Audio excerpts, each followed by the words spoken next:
wabarakatuh. Perkenalkan, kami dari kelompok 4. Nama saya Prima Khairunisa. Nama saya Rehan Hamdan Gemilang. Nama saya Yudi Setiarsyah. Nama saya Atina Yatumula. Nama saya Muhammad Rasal Hakim. Di sini kami akan membuat video tugas di mana kami berperan sebagai pemandu yang akan memandu beberapa wisatawan untuk berkunjung ke Museum Pangeran Cakrabuana.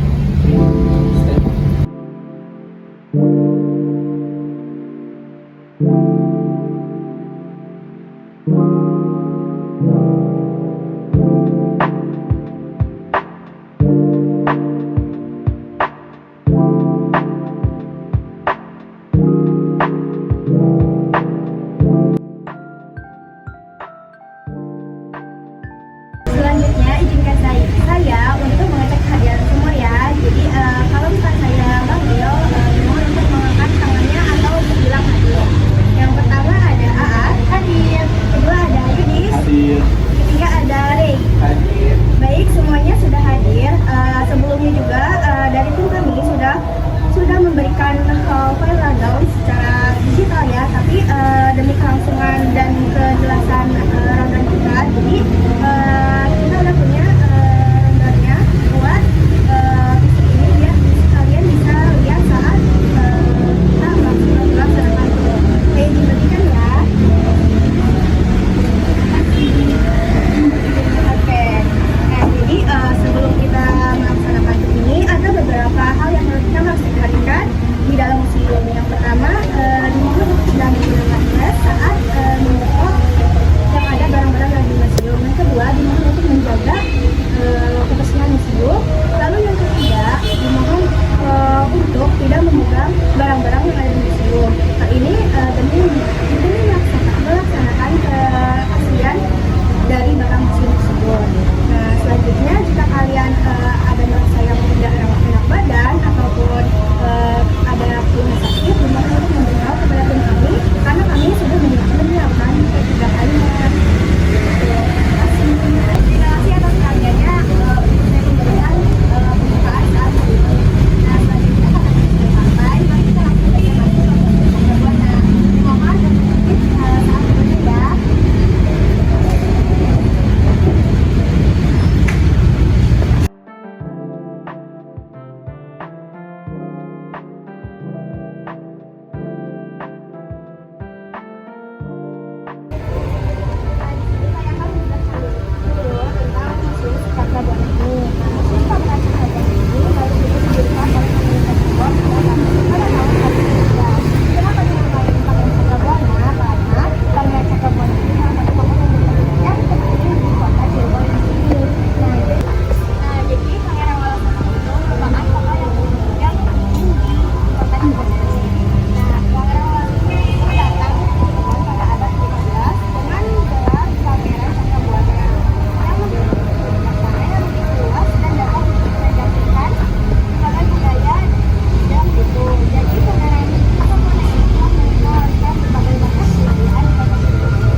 Baik teman-teman, di sini saya mengambil alih untuk menjelaskan apa aja yang ada di dalam museum ini.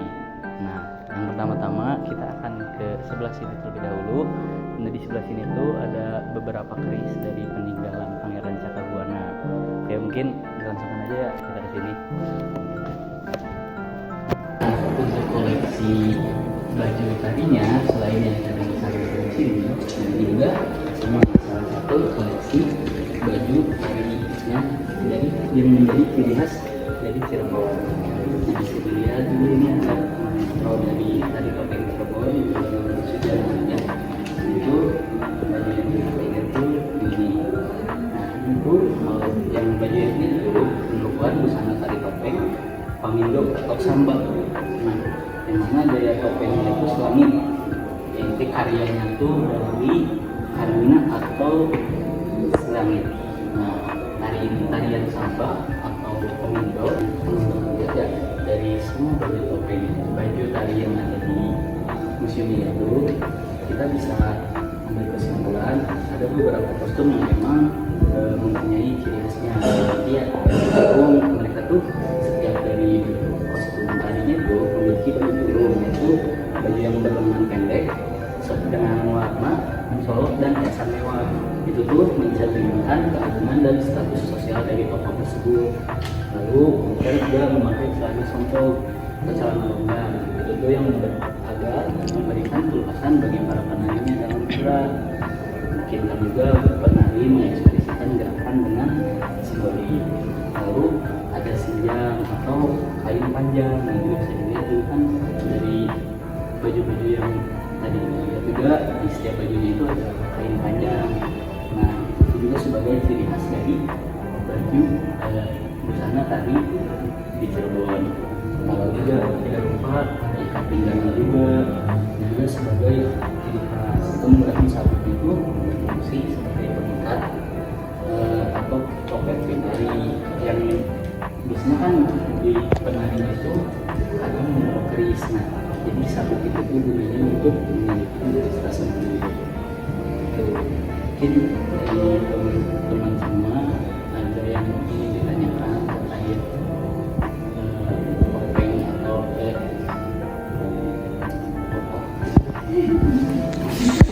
nah jadi setelah kita berkeliling melihat mengenai busana tari yang ada di daerah Cirebon ini, mungkin dari teman-teman barangkali ada yang ingin ditanyakan terkait busana-busana yang ada di sini.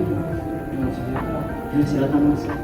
Berarti tari ini pakaian busana ini hanya digunakan untuk tari dan tidak boleh digunakan untuk yang lain kalau gitu. Ya, menurut sepengetahuan saya, busana-busana itu memang dikhususkan untuk tari saja. Jadi memang kalau dari Cirebon sendiri juga mempunyai gitu kalau untuk busana nikahan terus ya acara-acara adat di sini kan tidak kan dikhususkan untuk tari saja. Ya, sama-sama. Ada topeng yang mana namanya itu sobrai dan gado. Nah, sobrai ini tuh asal koleksi dari dari Kamahadi atau Kamelia atau dari keraton Saksabana. Ini tuh merupakan karya dari ibu atau Ibuda Wario, istri dari Selima Kepek atau namanya itu Bisa. Nah, dari ini tuh dibuatnya dari emas Majalengka. Nah, dibuat itu pada sekitar tahun 1980-an. Lalu badong ini tuh sejenis sabuk yang dipakai penari topeng. Nah, badong ini tuh dibuat dari alpaca. Nah, pada tuh kayak sejenis besi. Nah, asalnya itu dari asal koleksi dari Lampusri, Ringo, Sengaja dari Keraton Cirebon.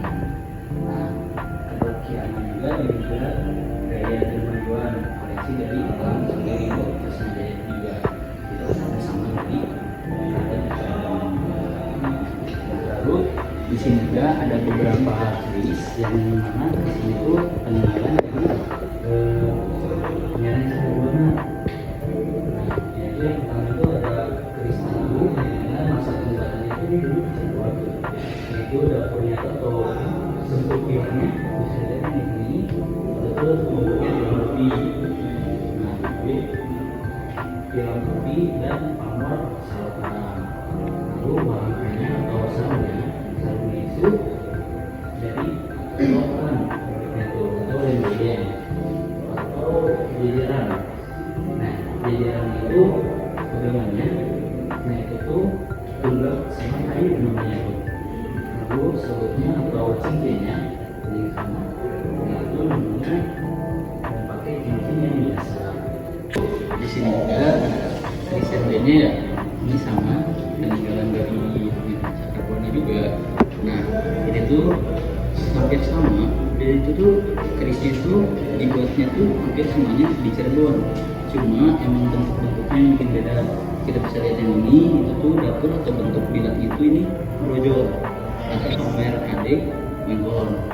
Lalu lendeyen atau jenjerannya atau pegangannya itu tuh buta bajang namanya bentuknya.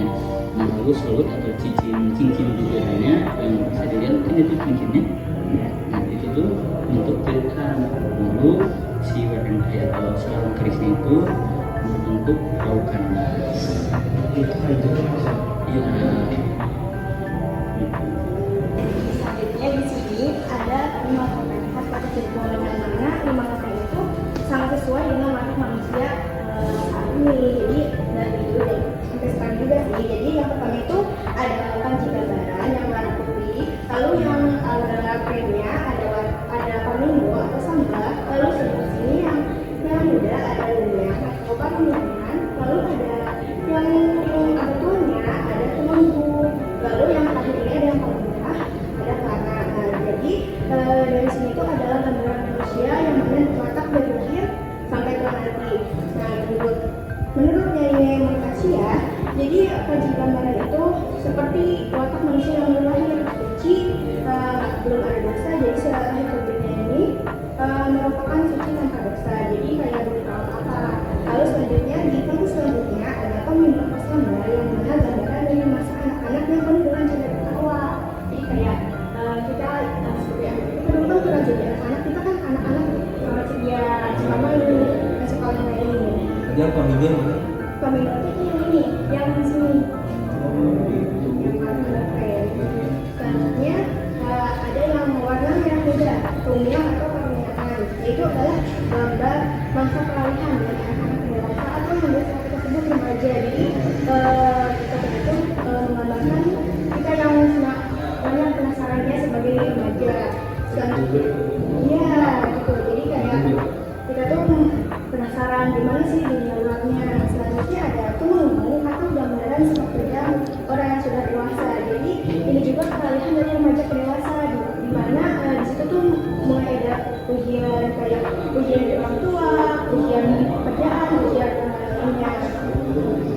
Selanjutnya yang terakhir ada kahimlana atau wan, gambaran dari orang tua yang sudah mencapai puncak kematangan secara fisik. Jadi kayak si yang mereka itu menggambarkan kematangan antara fisik dan mental. Jadi si itu udah melewati masa dari bayi sampai fase dewasa yang mana itu sudah matang. Jadi sudah secara fisik dan mental tuh sudah kuat dan sudah sangat matang untuk kayak melakukan mengambil keputusan ataupun melakukan hal sesuatu lainnya. Jadi di fase dewasa ini, di fase mana ini semua yang perbuatan kita itu sudah dapat dipertanggungjawabkan secara individu. Iya, gitu. Topengnya berarti buat tari juga ya? Iya, jadi semuanya itu dipakai saat harinya itu dipakai sama nanti. Jadi nantinya itu di hari itu satu hari itu menggambarkan 5 watak manusia tadi. Jadi yang pertama, misalkan yang putih ini yang panji. Nah, dia tuh nantinya pakai seperti yang sudah dijelaskan tadi, pakai misalnya yang warna putih seperti ini. Nah, ini menggambarkan dua warna, jadi sesuai dengan topengnya tersebut. Bapak ada yang beda lagi?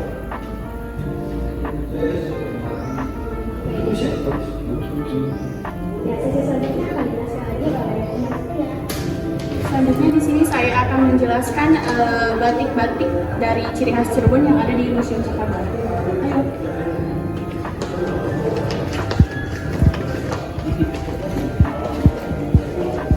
Nah, di sini kan ada batik yang ciri khas dari Cirebon, yaitu Megamendung. Salah satu motif batik Megamendung ini memiliki bentuk menyerupai awan yang warna putih. Ini biasanya warnanya bisa warna biru, tuh ada gradasinya warna merah. Bisa juga yang aku cari tahu di website ini bisa juga ada warna ungu. Motif Megamendung ini memiliki makna kehidupan yang di dunia ini memiliki kebebasan, terus hingga representasi awan pembawa hujan sebagai lambang kesuburan dan kehidupan. Di dunia ini si motif Megamendung ini diciptakan oleh Pangeran Cakrabuana, yaitu putra dari Raja Pajajaran. Nah, dari itu pendiri Kerajaan Cirebon pada zaman dahulu. Nah, motif ini itu dibawa oleh Putri Ongtin yang menikah dengan Sunan Gunung Jati. Nah, motif ini, Megamendung ini terinspirasi dari keramik yang dibawa Putri Altin pada masa dinasti Ming. Jadi ini adalah batik khas Cirebon, Megamendung. Untuk yang ini ada yang ditanya? Oke, baik. Kita lanjutkan ya untuk ke batik selanjutnya.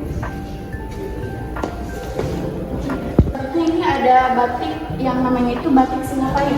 Ayo kita lihat sini. Nah, ini untuk batiknya. Sebenarnya ini warnanya ada yang biru juga, karena kan di sini ini warna biru. Sebenarnya itu warna coklat. Nah, si batik ini apa sih yang sering dipakai di keraton? Kalau misalkan kita ke keraton Kasepuhan itu pasti mereka yang di sana itu pakai samping batik yang kayak gini, tapi warnanya coklat gitu.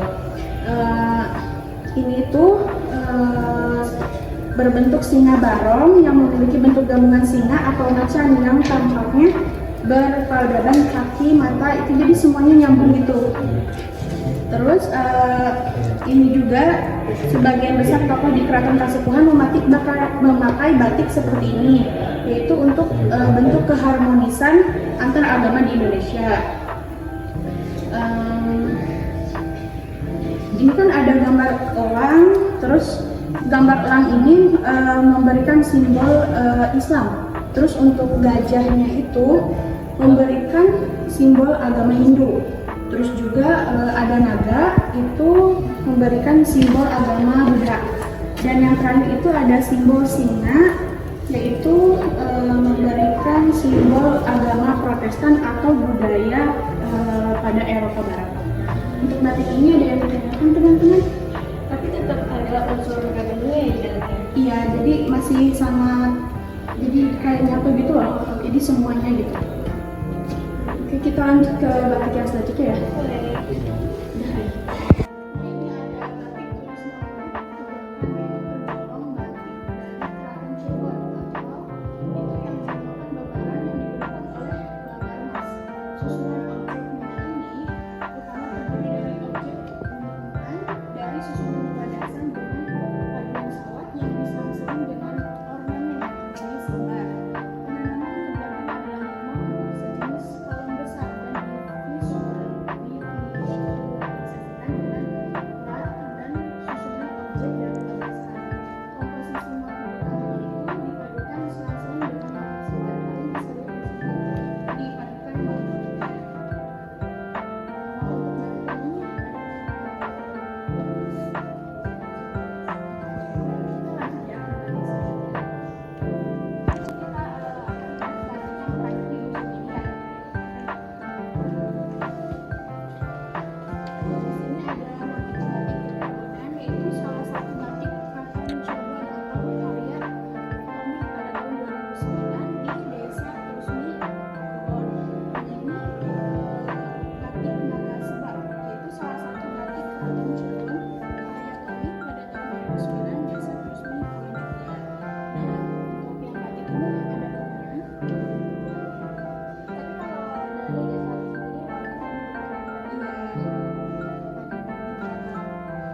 Kalian itu kalau misalkan tertarik nih sama semua batik tadi yang saya jelaskan, itu kalian bisa beli di batik terusnya langsung bisa.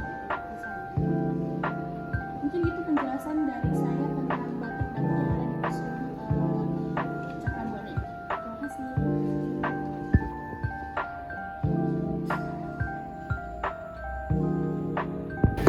Jadi selanjutnya kita akan melihat perahu-perahu yang ada di Museum Pangeran Cakrabone. Ya, jadi di sini tuh merupakan ada beberapa replika atau miniatur perahu-perahu zaman dulu, yang mana dari nama-nama perahu ini memiliki arti dan makna. Mungkin salah satunya ada contoh perahu prawe. Perahu prawe disebut karena perahu ini digunakan untuk menangkap ikan dengan menggunakan pancing prawe. 200 sampai 600 mata pancing. Perahu ini dibuat dari bahan kayu jati asli, berupa perahu papan dengan paku. Perahu jenis ini tersebar antara Banyuwangi sampai Muncar Jatim. Nah, selanjutnya itu ada juga perahu jegongan, adalah jenis perahu yang bagian tinggi depan belakangnya sama tinggi dan tegak lurus. Ini bagian tinggi sama depan. Nah, kenapa itu? Karena dua potongan balok dan bentuknya persis seperti nisan kuburan umat Islam. Jadi jenis perahu ini ditemukan di Cirebon, Indramayu, dan Teluk Jakarta sampai ke jadi sekitar Jawa Barat, Jakarta dan Banten. Bahannya ini terbuat juga dari kayu jati asli, yang mana kalau memakai kayu jati asli ini kuat dan tahan lama. Terus berupa perahu papan dengan teknik rancang bangun menggunakan teknik paku. Jadi perahu ini tidak ada mungkin yang sekarang ada itu dilas atau dilem. Jadi perahu ini pure asli menggunakan paku dan pengerjaannya masih tradisional.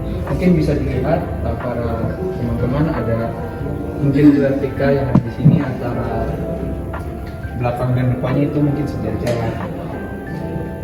Jadi barangkali ada yang menanyakan atau dibingungkan dari ini, apakah ada pertanyaan dari teman-teman? Berarti si perahu-perahu ini dipakai di nelayan untuk itu ya, mancing itu di laut dari mana tadi Pak? Dari Banyuwangi. Iya, mungkin lebih spesifiknya perahu-perahu yang ada di sini itu merupakan perahu-perahu yang ada di Pulau Jawa terkhusus. Karena yang kita ketahui bahwasanya di Pulau Jawa ini merupakan pulau yang sangat tergantung juga sama mata pencaharian nelayan. Jadi orang-orang pada zaman dahulu itu sangat memikirkan atau membuat perahu ini untuk pencari mata kebutuhan mereka, yaitu nelayan. Jadi gitu.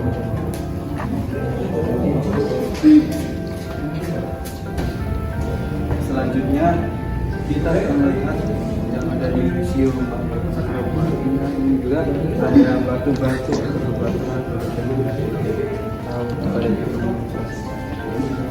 mungkin bisa dilihat biasanya di sini ada fosil batu dan mungkin kulit bumi ini terdiri cat yang disebut bebatuan dengan berbagai jenis batuan yang ada di sini. Pembentukannya juga terbentuk dari letusan gunung maupun alam. Di sini ada batu arca. Batu arca sendiri ini merupakan batuan andesit yang memiliki warna putih keabu-abuan dan butirannya kecil seperti tidak ada batu bata. Digunakan dalam pembuatan arca dan bangunan candi. Berasal dari magma yang membeku dengan sangat cepat di bawah laut ini, termasuk jenis batuan beku luar atau batuan yang berbentuk pasir. Nah, mungkin bisa dilihat dengan spesifik teman-teman di sini ada batu. Ya. Terus juga contoh selanjutnya itu adalah batu pasir. Batu pasir terdiri atas butiran-butiran pasir yang memiliki warna bermacam-macam, biru, merah, kuning, atau putih. Batuan ini juga banyak dimanfaatkan sebagai bahan bangunan. Dari endapan hasil bukan batuan beku yang sekiranya itu kecil-kecil. Jadi batu pasir ini bisa juga dibuat bangunan atau membuat bangunan lainnya. Mungkin teman-teman bisa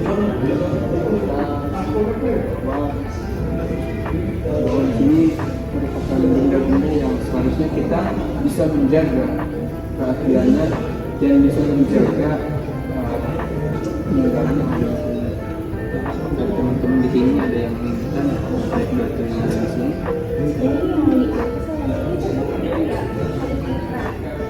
Ya, kalau kita mana batu yang ada di sini mungkin contohnya batu sama merupakan batu yang berasal dari endapan mahal, sehingga mungkin pada zaman dahulu itu pergerakan lempeng bumi itu mempengaruhi terbentuknya batu. Ini tuh selanjutnya bakal dilanjut oleh teman saya. Terima kasih.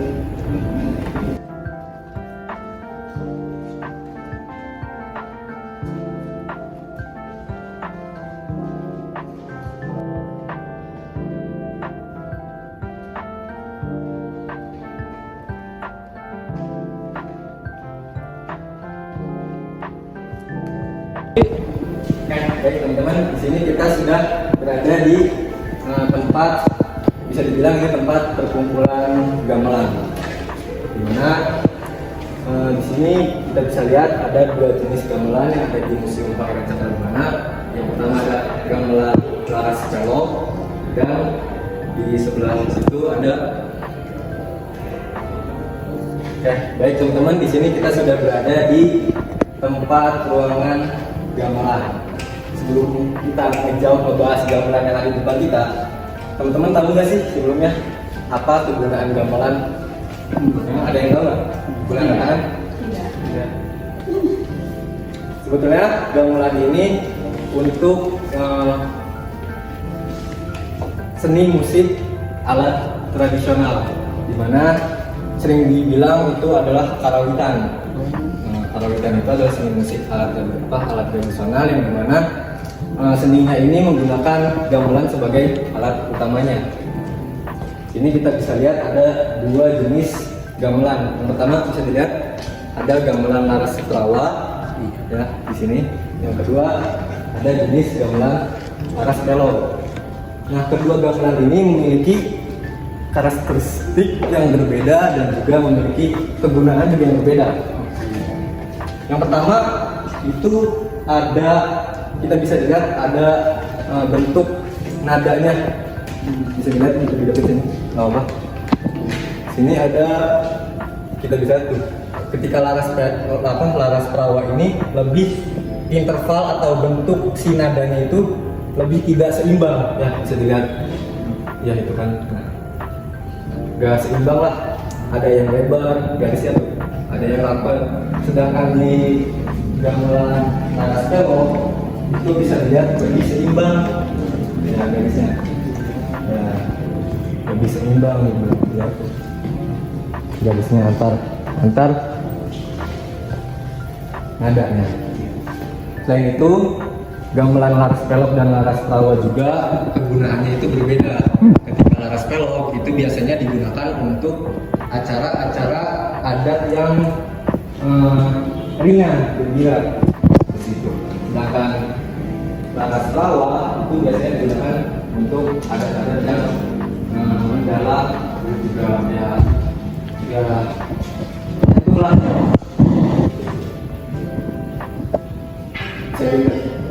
Boleh, mana?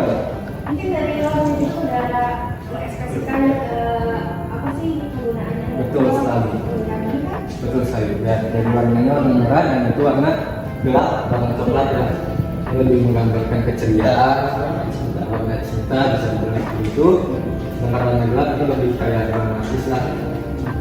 Dan perbedaan antara gamelan Laras Pelok dan Laras Prawa juga itu bunyinya juga berbeda. Ketika Laras Pelok itu dibunyikan, maka bunyi nadanya itu lebih ke arah ceria yang bahagia hati. Sedangkan Laras Prawa itu lebih ke arah menyentuh dan juga bisa dibilang terkenal. Biasanya Laras Pelok juga digunakan untuk seni tari-tarian, sedangkan Laras Prawa itu untuk adat istiadat. Baik, sekian penjelasan terkait dengan gamelan. Ada yang ditanyakan?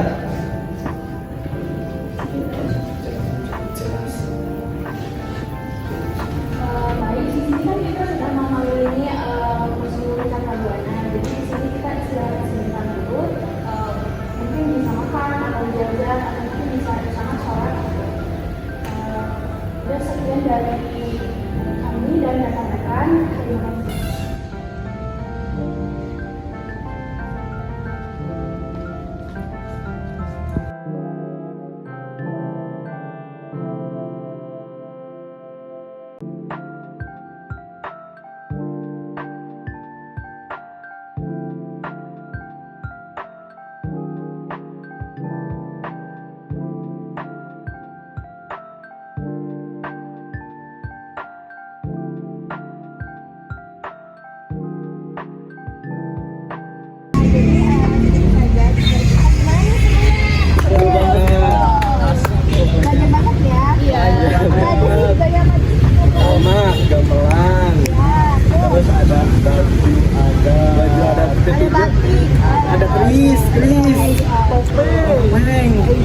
ada batu-batu gitu.